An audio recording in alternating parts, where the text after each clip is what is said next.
Всем привет! Посмотрите вот этот список стран. Эти страны расположены в порядке те, кто борется с коррупцией. Вот, допустим, на первом месте Дания. У них отлично получается бороться с коррупцией, потому что у них парламентская республика. Когда-то они боролись с монархией, проливали кровь, ну а теперь у них очень хорошо живется, и эти страны развиваются. Но я хотел бы вам рассказать не о парламентской форме правления. Мы о ней говорили очень много. Давайте поговорим о президентской форме правления. Мы много критикуем президентскую форму правления, но у нее же тоже есть плюсы. И я хочу назвать один из больших плюсов – стабильность. Действительно, президент сам назначает министров и сам несет какую-то ответственность за них. Но если мы посмотрим, стабильность в чем? Стабильность в том, что он может их назначать на годы, и в стране может быть какой-то прорыв. Но эти министры стабильно могут также и воровать. И здесь, я честно вам скажу, я не могу найти еще плюсов при президентской республике. Хочу вам рассказать о минусах. Самый главный минус, вот где начинают спотыкаться все те, кто поддерживает президентскую республику, это ответственность президента. Какая у него ответственность? Если он украдет, да, вроде это коррупция, но кто его посадит, если он всех сам назначает?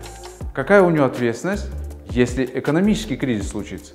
Он, естественно, найдет крайних, он ни в чем не виноват никогда, он хороший, у него помощники просто ему что-то забыли доложить, а сам он ни за что не отвечает. В некоторых развитых странах, таких как США или Франция, вот их часто приводят в примеры нам, говорят, что вот посмотрите, у них же президентская республика, и они хорошо развиваются. Да, но у них есть ответственность. И я хочу вот немножко остановиться на ответственности президентов. Первое – это легкий способ объявить импичмент президенту. Но это возможно в том случае, когда президент не сможет распустить парламент. Вот именно так в Америке Дональд Трамп, он 4 года боролся с Конгрессом, и ему не удалось вообще что-либо сделать с Конгрессом США. Второе. В Конституции США и той же Франции записано, что народ имеет право на восстание.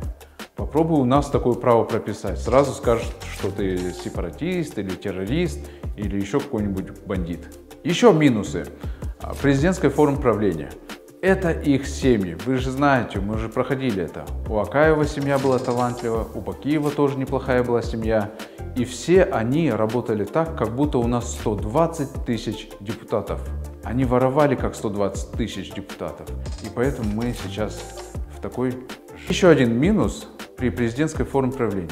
Все обязаны думать, как думает один человек.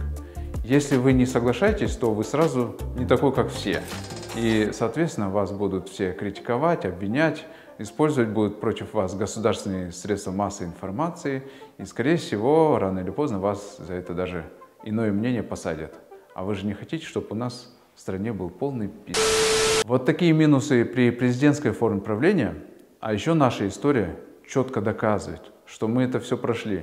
Поэтому, друзья, позвоните своим родственникам, друзьям, скажите им, пусть они выбирают не президентскую форму правления, а парламентскую форму правления.